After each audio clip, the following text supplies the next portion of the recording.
Good evening and welcome to the Strand Rare Book Room. My name is Nancy Bass-Wyden. For a little bit of history, the store was founded by my grandfather, Benjamin Bass, in 1927, and then my dad, who passed away, Fred Bass, and it was a part of New York's famous Book Row, which ran along 4th Avenue, just one block away from Astor Place to Union Square. And there were 48 used bookstores that all kind of competed with one another.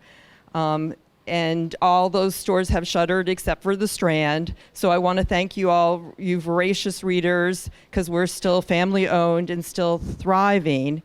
In fact, we are doing 400 events and discussions just like the one tonight. And even tonight we have 4 events. So it's just really fun. So thank you. Thank you, Kelli.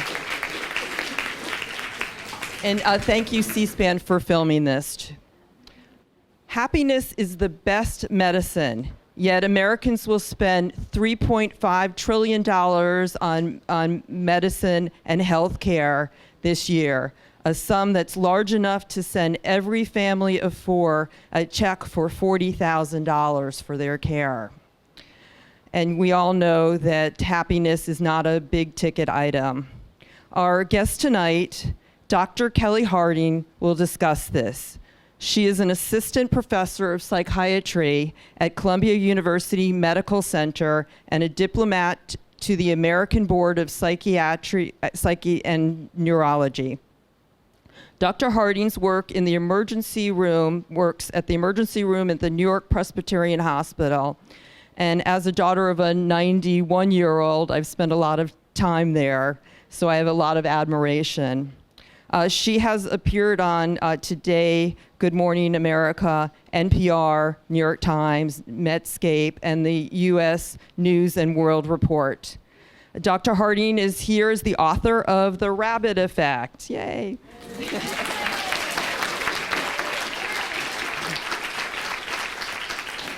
Starting with the story of a nurturing postdoc's treatment of rabbits, Dr. Harding's book discusses the groundbreaking new research that shows how love, friendship, community, and environment and our life's purpose can have a greater impact on our health than anything that happens in a doctor's office.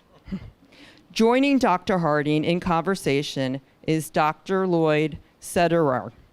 He is an adjunct professor at the Columbia School of Public Health and was for 12 years the chief medical officer for the New York State Office of Mental Health, the nation's largest state mental health agency, where he continues there as a distinguished psychiatric advisor. He's written many books, including one we have here tonight, Addiction Solution, Treating Our Dependency on Opiates and Other Drugs. He's also written A Family Guide to Mental Health Care and Improving Mental Health, 4 Secrets in Plain Sight. Please welcome please welcome Drs. Harding and Dr. Sederer to the Strand for this important discussion.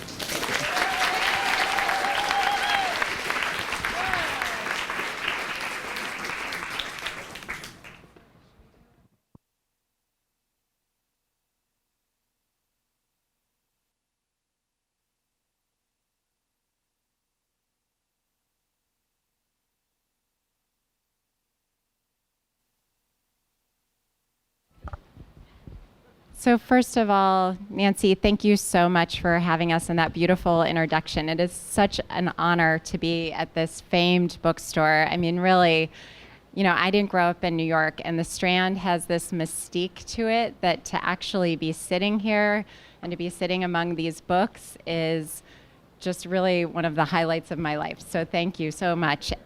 And to be surrounded by so many people that I absolutely love. This is just an incredible treat. So I just can't, I'm seeing so many faces from so many different periods. So thank you so much. Because this is a book about kindness, we also just wanted to take 1 second, and if you could just say hello to your neighbor and introduce yourself if you don't know him. Hi.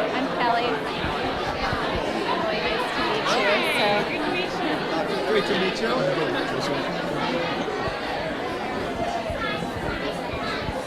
Should we do a little show of hands? Let me do that. Yep, if you want to. Okay.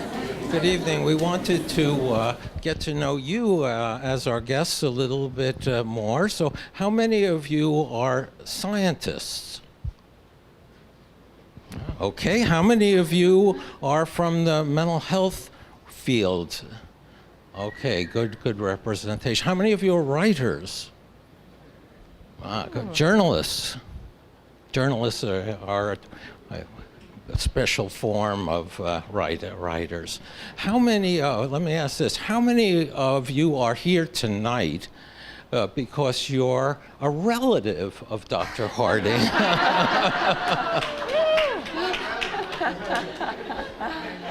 How many of you are here tonight because you're her neighbor and you rely on her medical advice? No? And is anybody here because they think this is a book about vampires? Because it's not. It must be in one of the other function rooms. So, shall we? And I guess probably some of you are also wondering, so what's the deal with these rabbits, right? So we'll talk about that.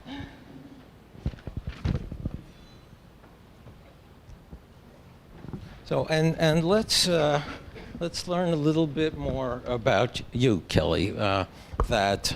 We heard that you have a pretty busy life as an emergency room doctor. You have 3 children. How in the world did you gather the time and energy to write this book? Well, I have to say, this book is an incredibly important message, and I know that many of you in the room actually know this. It became something that it felt urgent. I actually get the message out. And I know, Dr. Sutter, this is something, Lloyd, that this is something that you also share a passion about, and that comes down to public health. There's an important story that we are not talking about in this country, and it affects every single person sitting in this room. So tell us about the rabbits. Sure. They're essential characters in this story. Before I get to the rabbits, actually, I do want to say something. So as clinicians, raise your hand if you're a clinician again. Okay, so we've got a lot of clinicians in the room. So, as clinicians, there's a lot of mystery when it comes to sort of the mismatch between what we expect when we know about a disease and then what actually transpires in life and in the hospital.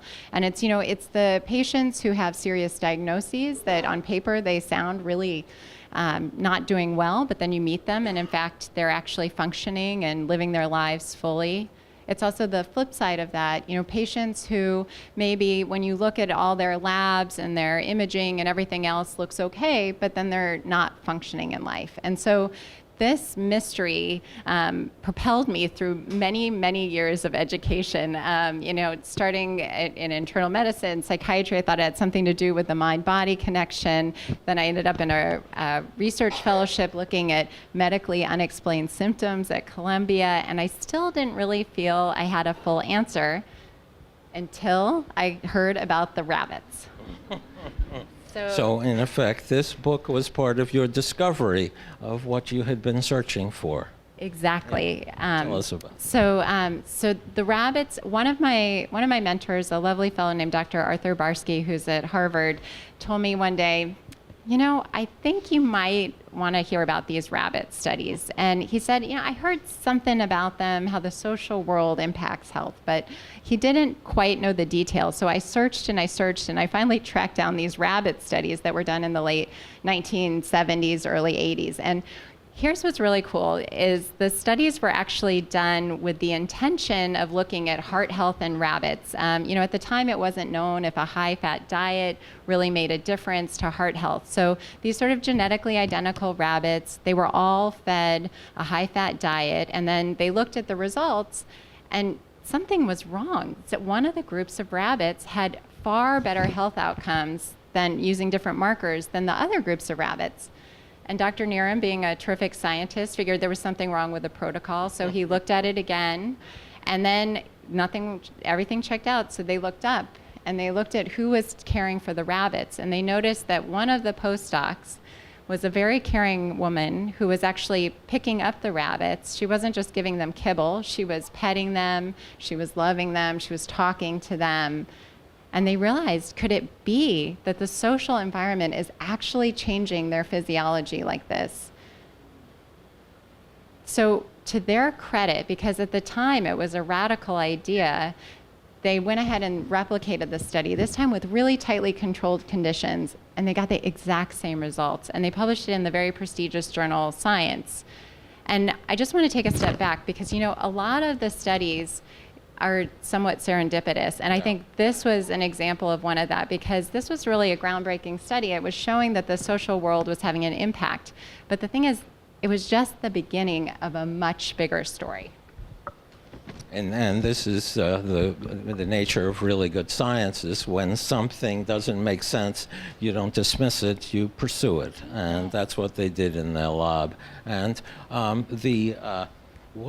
this is a protective effect in a way, that the nurturants that this colony of rabbits received protected them from disease. Help us understand that. That's a phenomenal thing to discover. Right. So first it's sort of seeing what's going on, that in fact that somehow our social world is changing our physiology, and that sort of defies our understanding of how the body works right there. But then sort of trying to think about the mechanism. And what's amazing is we now have, 4 decades of science since then that really show, and this is all through the field of public health, that really show how our social world is impacting all of our lives. Every single person in this room, every single person listening on C-SPAN, their lives are impacted by the kindness that they are giving others and the kindness that they are receiving. And it's, it comes back to so many different factors relating to mental health, and I guess that's where we enter the discussion, right? And you describe these as hidden factors. Did somebody hide them, or are they there just to be yet to be discovered? What's hidden? So I describe them as hidden factors, and it's what the field of public health calls the social determinants of health, or the social dimensions of health, which is a bit of a mouthful. But I think the thing to keep in mind is that it's really all these hidden things in our day-to-day relationships. So we're talking about what's happening in our homes, what's happening in our workplaces, what's happening in our schools, what's happening in our communities, what's happening in our neighborhoods, what's happening in our broader social environment. It comes down to how do we take care of one another. And actually, this kind of raises a point that, if you don't mind, I'm just going to stop for 1 second. So I just wanted to take a second to think about kindness in your life for a second, in my life.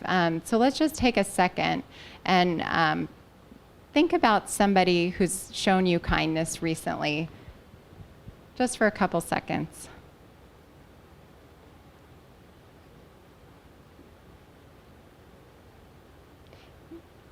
For me, this exercise is very easy because I'm looking out at a sea of people that have done that and sitting next to me. So thank you. I think, it's those things, though, that we don't, kindness makes us feel so good, but there's actually all this amazing, awesome science, and it's emerging science too, really cool stuff about how the body works and how our social world is actually changing who we are. And you're saying that these moments of kindness actually are protective. They're going to make a difference in how we lead our lives, how we feel our bodies. It seems like such a ready resource, yet you're saying that it's one that's hardly used. I think, actually, I'm curious to your thoughts on it. Why do you think it is so underused? I won't let you get away with not answering your own question. I have to say, so after I wrote my book, Dr. Sutter Lloyd sent me a book, and it covers a lot of the same things. I think, there are all these secrets that are hidden in plain sight, basically. But, it's hard sometimes to take science and actually implement it into the day-to-day when you have a certain mindset. So the goal of this book, like I realized once I'd crossed the street from the medical center, started the School of Public Health, I realized this is information that needs to be in every single person in this room's hands, because they need to recognize that actually their actions do matter. You know, it turns out that, you know, a bigger predictor of your health by far is your workplace. But we don't really we think about health usually like, you know, diet, sleep, exercise, an occasional trip to the doctor. But we're not really thinking about our workplace as having such an important impact on our health. And we're not necessarily thinking about our neighborhood, where we live, the access to the food that we have, you know, for better, for worse, what that's like, how our stress levels are impacting our health on a day-to-day basis. And it's a conversation that we need to be talking about, because the other thing that's a big piece of this is mental health. And we know in this country, mental health is not something that's been, there's a lot of stigma around mental health for sure. And you've seen that firsthand throughout your career. Yes. How is yet another public health problem widely talked about now related, namely loneliness? How do you connect loneliness to these problems with our health and these problems with reaching one another and kindness? So kindness comes down to really taking care of one another. And so when we think about it as a society, we're not doing a great job of this. And loneliness is a big piece of this. So, you know, there's all this data now that actually loneliness is as detrimental to your health as very well-established risk factors like smoking 15 cigarettes a day or heavy alcohol use, even high blood pressure. You know, but the question is, and, you know, how many times does your doctor maybe ask you, do you smoke, do you drink? But are they asking you, you know, when's the last time you called a good friend or saw someone you really cared about? Or, you know, that if things got rough, would you have somebody you could reach out to? And it turns out that's really critical. And so it's time we started talking about it. And have you gotten a bit of a hard time from your colleagues for saying that we're missing the boat, that, you know, when we're asking about smoking or we're asking about drinking or we're asking about, that we're missing this whole aspect of the relationship parts of our lives? When was the last time a doctor asked about that? I mean, is that getting you a hard time with some of your colleagues? Well, I would actually say this, and I would love to hear from colleagues in the room about this too. You know, there are I was just talking about this with the medical students, actually, there are record numbers of burnout among physicians and people who work in medical care. And I think a big piece of that is because our current system is just simply not acknowledging the major determinant of our health. So, which actually brings me to a statistic. So, you know, medical care probably only accounts for about 10 to 20% of our overall health. So just think about that for a second, 10 to 20%.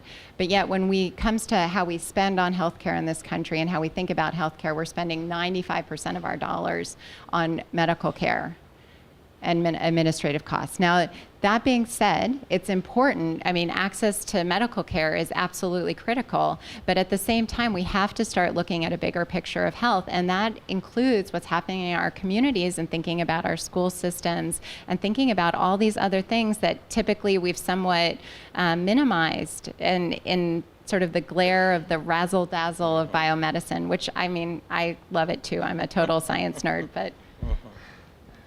And is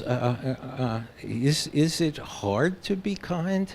What are the barriers? What do you guys to think? Kind? What's getting in the way?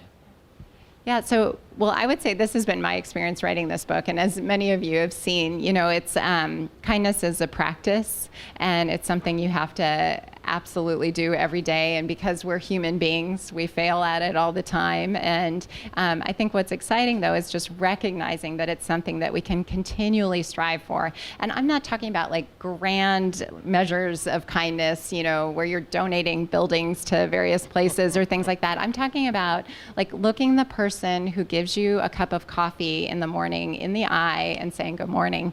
Like, we're talking, like, really basic human decency things, and also thinking about how we're treating other people, sort of the promise of our society. You know, how are we treating people who aren't as fortunate as we are? Is kindness different from niceness? That's a good question. I don't know the answer to that. What do you think? Oh, once again, no, you're not going to box me into answering my own question.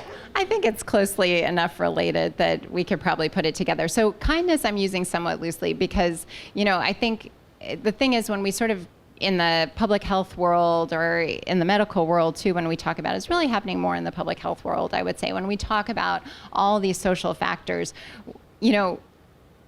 it really, when it boils down to it, it was, for me, one of the great pleasures of writing this book was actually hearing my wonderful editors debate sort of how do you talk about this to people who aren't necessarily scientists or academics. And it really came down to kindness, and it's really true because that is the golden thread that runs through all of this. And it's got this amazing ripple effect because, if you act with kindness towards someone else, they may continue to, because you just feel good when somebody smiles at you, when someone does something nice for you, when someone puts a hand on your shoulder, when you're having a rough time, when someone has your back. I mean, really, we know those things make us feel better, but now it's cool because we are increasingly getting the science to show it. So we gotta do more of it. And I just also want to say I feel so lucky because this room is filled with people that I know have had my back, and I'm just so grateful for you. And gratitude is also good for health. That was what I was going to ask, because that's another important idea that you've advanced, which is as a practice, which is gratitude. Yeah. Tell us about the practice of gratitude. Oh my gosh. Well, I think what's so cool is about kindness. And what's really neat is this actually dovetails with a variety of different religious backgrounds. But, it's not just kindness towards yourself, which is important, but also kindness towards others. And an easy way to do that is to start with gratitude. So, it's like when we're thinking about that person that was kind to us, we're using gratitude. And there are increasingly all these studies that show that gratitude, mindfulness, all these things are really good for our body. It probably comes down to stress, right? So stress is this thing we've known about for a while. Stress is an inevitable part of life. I love how you talk about stress in your work. And it's one of those things that we have to think about buffers, because we know that stuff comes up. And that's a big part of the book, is just trying to build up our reserves of resilience and also reserves of stress buffers that when stuff comes up, it doesn't, knock us on the floor. The inflammatory process is a phenomenon in our bodies that you've emphasized, and part of what it is central to the development of disease and disability. How is kindness an antidote to the inflammatory response? Well, what's happening here? Help us understand this. Oh my gosh. So this, for me, is, I think, some of the coolest science.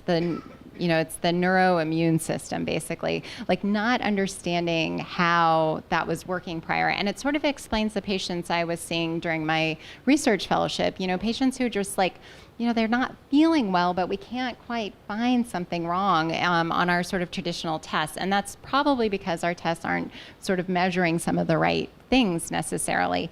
But I think what's also really cool about it is, in this country, we tend to sort of separate the mind and the body. And we actually do that in a very physical way when it comes to mental health. We have sort of separate mental health places of care. We don't think of people, there's a doctor for every bit of your body, and we've gotten super subspecialized. And on the one hand, it's helpful, but on the other, we need to still be stepping back and looking at these bigger pictures. And it's these conversations that are going to be happening in bookstores and communities around the country. Are you asked to, by your readers, by your friends, to coach them about how to talk to their doctor about the inflammatory response, about kindness, about the social factors that determine our health? How do people go about bringing this up with their doctors?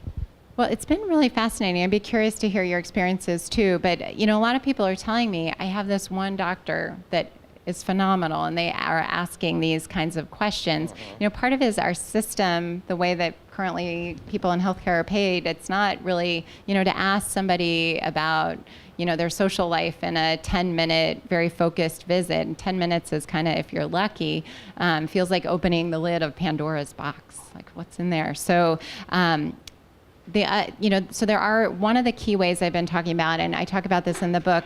Raise your hand if you're familiar with ACEs, or, all right. So I'm seeing some hands go up. So it's actually the kind of thing, oh, Zay, I'm so impressed.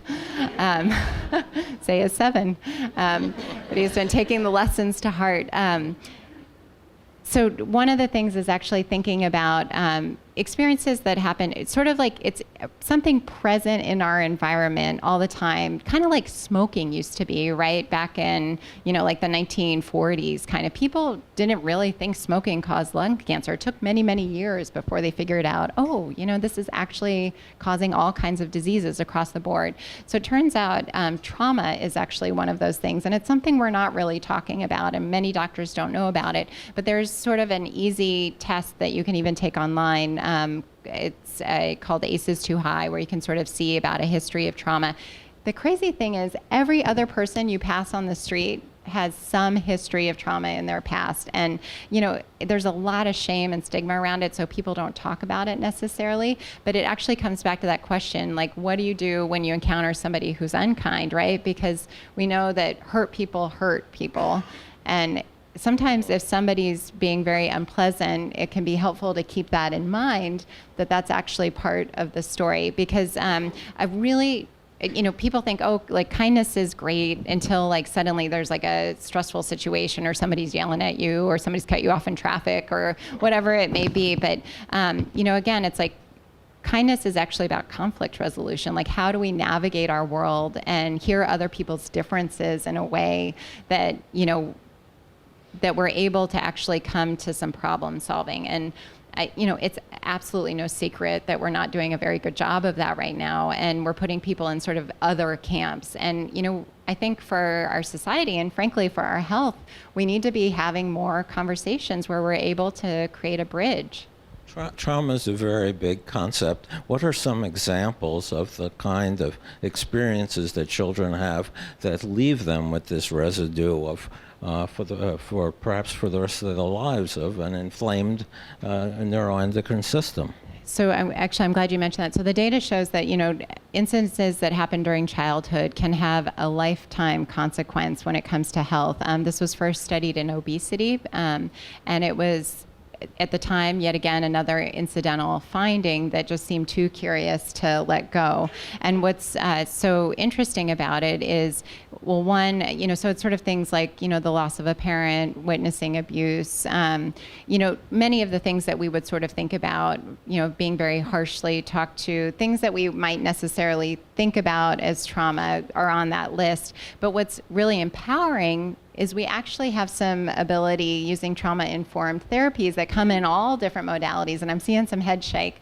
Like, it comes in like art, it comes in mental health, you know, it comes in yoga. Like, there is all different ways that people are addressing the traumas that they've had. And it actually seems to make a difference for their bodies too, which is amazing. And these are traumas that can be identified early in a child's life. When that happens, what can be done? What can be done to help spare that child that kind of persistent problem? Well, so, you know, a big part of it, and a lot of this work is being done in California, where it's not just what's happening in the clinic. So, okay, so you do a little screening, you identify you've got some ACEs, and then from there, a lot of the resources are things in our communities. But this isn't necessarily the kind of thing that we're supporting with our current healthcare system, right? Like, we're, you know, but the thing is, a lot of interventions that make a huge difference on health are really actually quite low cost. And what I talk about in the book, in The Rabbit Effect, is actually also, you know, these are things that you don't necessarily have to have a white coat to have. In fact, I would say the vast majority of the programs, like, you just have to have the good intention, and there's lots of wonderful peer health educator programs that are out there, and there are ways to get involved. And I just also want to say this, because this is just one example of like hundreds that are in the book, but it just blows my mind. Like, it turns out that actually volunteering is good for your health. You live longer. So anything you're interested in, you want to get out there and try to get involved in. And here's the other cool thing. It turns out education is probably, do we have any teachers in the room? Awesome. Yes, okay, I'm seeing some hands up. So it turns out you guys are really in the healthcare business, because education saves way more lives than it turns out biomedicine does. In fact, the statistic as a physician was absolutely mind-boggling. It's for every one life saved by biomedicine, education saves 8. So think about that, right? So I went to medical school to help people, but it turns out that, again, you really don't need a white coat to help people. You can help people's health in many, many ways. I mean, you can do a lot with an MD, and I have some absolutely incredible students in the room, so I don't want to minimize that. But I do also want to say that that all of you who are sitting here are participating in the health of you, your families, the people in your community, whether you know it or not. So, you really want to try to start making a difference in any way you can. And I know, because I know many of you, that you're all super kind.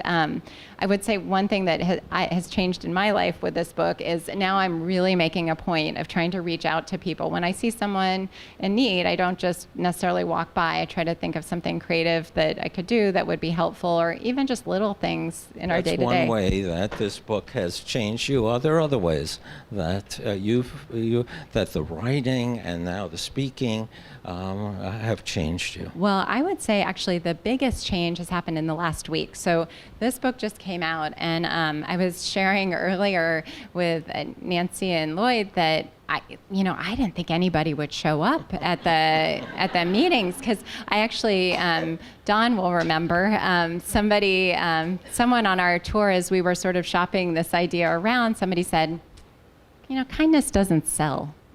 But here's the thing that's incredibly heartwarming. It turns out that, whoa, I'm falling out of my chair because of it. It turns out that people really care a lot about kindness. And I think we're at a critical point in our communities where we're starting to talk about it, that it's not okay how we're treating each other. And it's actually time to make an important change. And it's going to require all of us to really, start looking at the problem and stop othering people. So anyhow. Well, that's a very good message to leave us all with. And maybe now there are some comments or questions from you, our guests.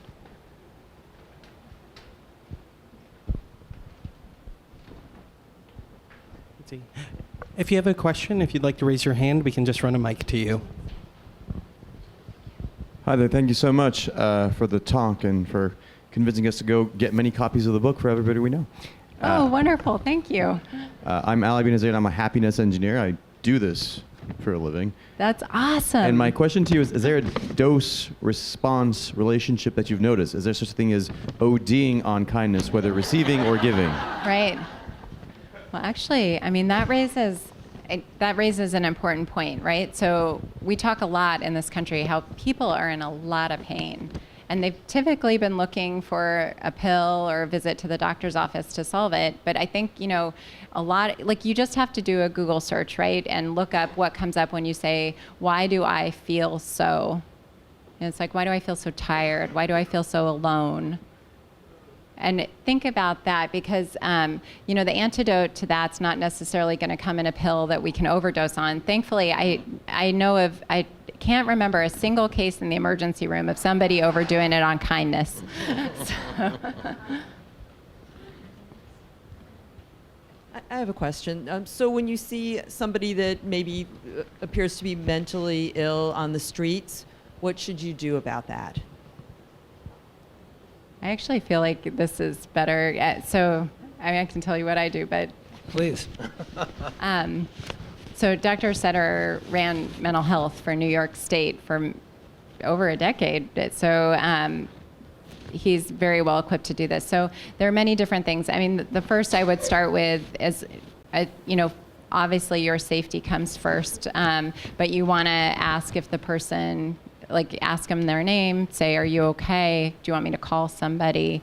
Those are some of the things that I typically do. And then actually, because it's often the same people, I mean, it's really, this as a New Yorker, it's like, how could it be that we're in this glorious city with these incredible resources, but yet there's so many people that are still on the streets. There's so many people still with mental illness who are not getting adequate treatment. And it's not even necessarily people with severe mental illness. It's, people with run-of-the-mill depression and anxiety are not getting treated. So, I think that one of the key things, and this is actually, if any of you are interested in getting trained in mental health first aid, just sort of like checking in with people.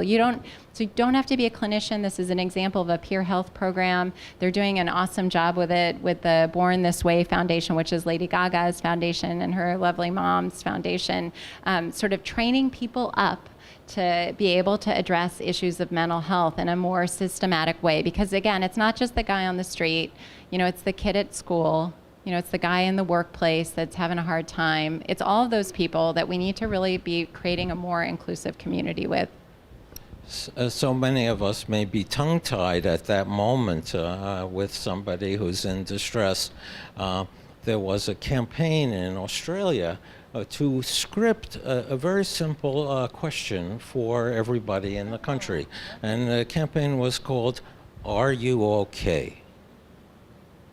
Which is, I think, what you're describing. And also the first person experience. When you ask somebody, not only are you okay, who's a stranger, what's your name? Yes, yes. Yeah, this personalizes, this brings the human element that you're describing, the kindness. That's exactly it. And I think it's getting at that human element because it's so easy to other people, right? And so whatever the circumstances, whether it's somebody on the street or somebody who doesn't necessarily share the same political views you do, like it's one of those things where it's just easy to put people in another camp. And it's kind of like how we've probably survived over time. But we also have these incredible brains that can help us overcome that. And but the key is recognizing these hidden factors and also recognizing that your actions are actually having this profound effect. And I think that, some of the most lovely piece of this is that sometimes just one action of kindness can make a real difference in somebody's life in a way you may not ever anticipate. And, one thing I felt very fortunate as a clinician is, sometimes people will come back and say, you really made a difference when you did this one thing. And I thought, wow, I can't believe it. But because it's not always appreciated at the time. By the giver herself. All right. Other comments or questions? Hi. We've been mostly talking about the kindness therapy or whatever you want to call it with normal folks. Now, I'm curious, how does the kindness therapy training with someone who is psychotic or in the hospital schizophrenic or, how do you utilize it and how does that work? It's a really good question. Yeah, no, it's a great question, and I think we also have to look at how we're treating people in hospitals, because if anyone has ever, actually raise your hand if you've ever stayed in any sort of hospital or cared for somebody in a hospital. I know I have. Yeah, they're not. Hospitals sometimes is very easy to lose the person who's getting the medical care, the human being involved for all the medical care. So, part of that is by design, but we also have to really be thinking about sort of like the humanistic elements of the person who's getting that care. And I think we could do a lot better job. Some of that research actually comes from looking at how is medical care delivered in other countries. I think we're starting to make inroads to it because, it used to be that like visiting hours were cut off at certain times, but now it's much more inclusive because people often do better when their family is by their side, right? Like I see lots of head shaking. Like it makes so much sense. Like in other countries, that's often the norm, and it's now become the norm here. So for westernized medicine, just to come back to the big population data again, we're really not doing a good job. We're spending this huge amount of money, but at the same time, when you look at our outcomes, they're really not where they need to be. Like across the board, we are just not doing as well as a lot of other wealthy countries are doing, when it comes to rates of, obesity, premature death, high blood pressure, homicides, suicides, all these things that we need to acknowledge that we're missing a big piece of the puzzle. So, again, I think you had asked me earlier how clinicians respond. I'm hearing a lot of positive support from clinicians because I think they're recognizing that, we all went into medicine to help care for people and to really, you can fix the problem but fail the patient if you're not addressing some of this.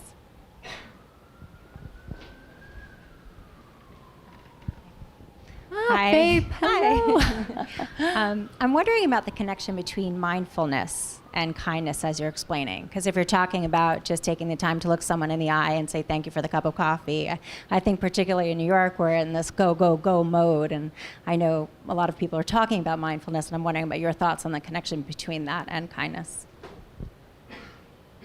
Boy, so mindfulness, there are probably experts in this room who are far more steeped in it than I am, but there's really compelling data now, and beyond just sort of niceness, there's also, meditation practices, gratitude practices. There's a whole buffet of different mindful practices that you can pick and choose, what works for you with your lifestyle, with anything that, I think actually the meditation, a lot of clinicians I hear joke, it's like we all know the data is just overwhelmingly good, but to actually sit down and be still for 10 minutes, 20 minutes a day, very hard.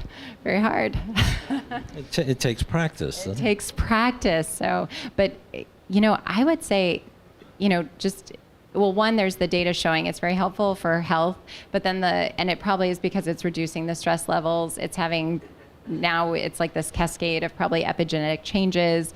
There's this really cool research around telomeres. You have to explain and that lifestyle. big word. Not everybody knows epigenetic.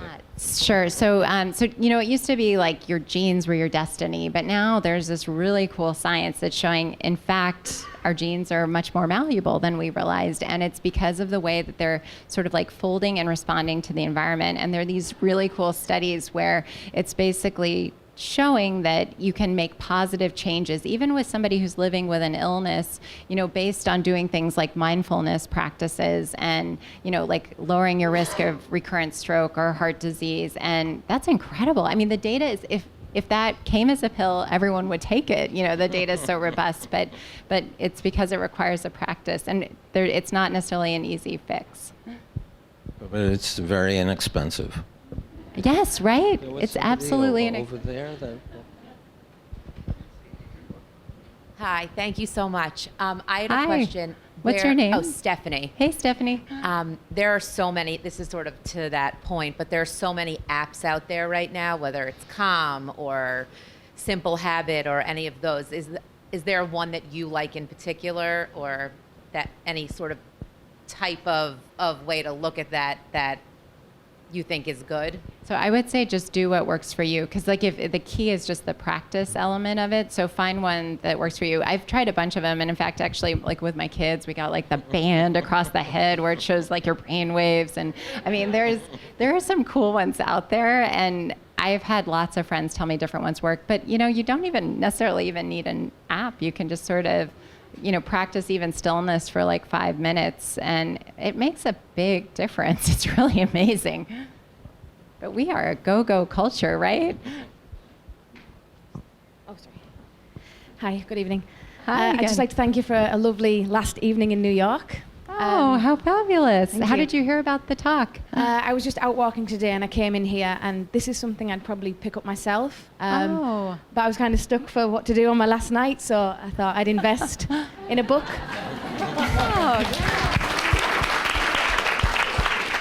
I have an 18-hour train journey tomorrow, so this is going to come in handy. I'm just interested in what you think, if there's a correlation between cultural inclusivity, in the sense that certainly when it comes to politics, in Britain at the moment we're struggling with the disaster that is Brexit.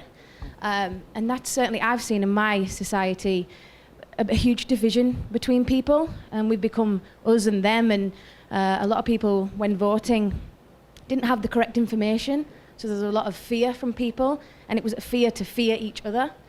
And even, walking around certain areas of New York, there's such cultural diversity, but a lot of it is very sectored off. And I'm wondering if you think the public health services is kind of tuned into that and maybe creating cultural inclusivity as a part of a program, or,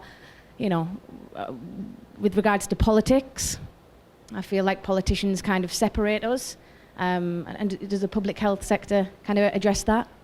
So I would say this is actually probably topic number one when it comes to public health, and some of our med students in the audience will know this, that, talking about health disparities, how people are treated differently in the hospital, it's pretty unbelievable, and it's not always overt. It's often done with sort of the best of intentions, but when you look at the data, in fact, we were just talking the other day about a study that showed that surgeons for African American patients versus white patients were like over 70% more likely to recommend amputation versus revascularization for the white patients. Now that kind of data, it's like, even if, there's a margin of error, like 20%, it's like still totally unacceptable, right? So, that is probably a really big area. So one of the things I talk about in the book is also like our unconscious biases, right? Our biases. And it's something we probably, everybody's got them. I talk about in the book some of the ones I discovered taking the IAT, which we also have the medical students take. The test is not perfect to show you like you are biased in this way, but the idea is to just get you thinking that maybe you're doing things like microaggressions or other things that may be harmful, because microaggressions are sort of the health equivalent of like death by 1,000 paper cuts. So we have time for 2 more questions. Hi, Kelly. Hello. Yeah, hold on. Thanks. I have not read the book yet, but I look forward to it. But I'm curious to know if you talk about the impact of the internet and how that disconnects us. Oh, the impact of the internet and this technology. Because while things like apps, mindfulness apps, can be very helpful, I feel like for the younger generation especially, they're talking about how it's such a lonely generation. You talked about loneliness and the increase of loneliness and the impact that has on mental health. Did you look at that at all, or think about? So that comes into play. Particularly, there's a chapter. One of the early chapters is on our one-to-one relationships, and we're all doing this incredible experiment with our children right now, right? So I think they just called it, as Ariana Huffington's calling it, Generation Alpha. So it's our first generation that's really grown up. It's kids, my kids' age, and many of the people in the room's kids' age, where they have never not known technology. But there are these really interesting, like well-known studies, sort of like looking at your phone and not looking at another human face has all these downstream consequences. And we're doing it pretty much every day to each other. Just next time you're on the subway, look around and you'll notice how few people are not engaging with one another. They're just sort of sitting, looking at their phone. You will now see a couple meditators, which I think is pretty cool. But it's actually, that's something for me that's changed a lot as I'm trying to be much more intentional about my phone use. And it's hard because it's like, then you end up like totally behind on email and not seeing some important message. So as a society, we're kind of grappling with this. And I certainly don't have the solutions, but I would say let's keep working on it, because again, that face-to-face interaction is the most critical thing. I think in lieu of the last question, actually, we have one more question. Sure. Okay. Hi, I'm Gabrielle. Hey, Gabrielle. I have Welcome. 2, but they relate. One, if an individual went through trauma as a child undiagnosed, what would be some suggestions you have for them now as an adult? And then the second half of that is, if you do see an adult or a child in trauma, what are some suggestions as like a friend or a family member that we can do for them?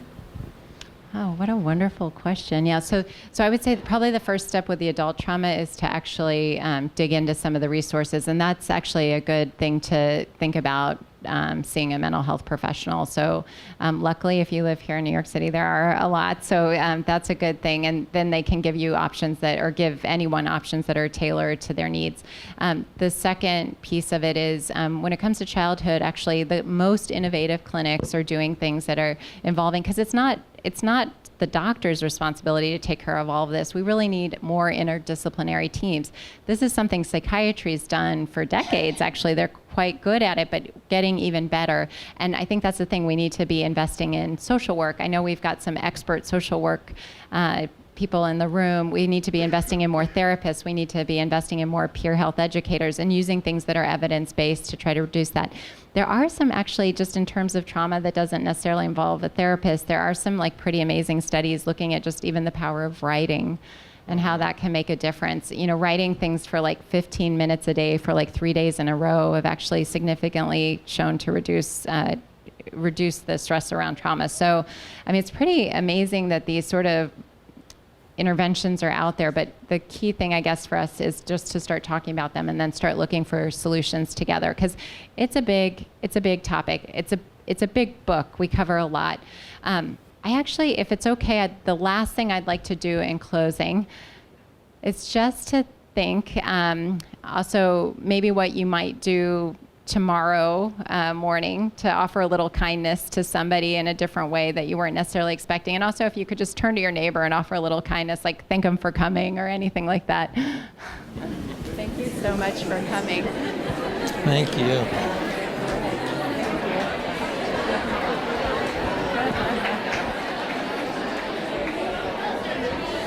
Guys, thank you so much for coming. That was very nice. Oh, thank you. You know, I didn't talk about it, but actually libraries are also a big part of this. Yeah. Yeah, so my friend...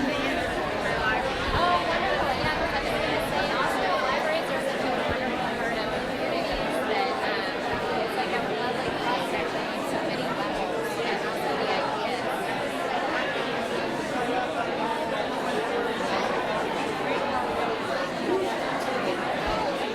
And I want to thank everybody for coming here today. This is Kelly's son, Ryan, and he is the closing address. Oh, we have the closing address here. Turn around. This is the message to leave us with. Thank you, Dr. Harding, and thank you, Dr. Sederer. And thank you. What a great audience. Thank you, guys.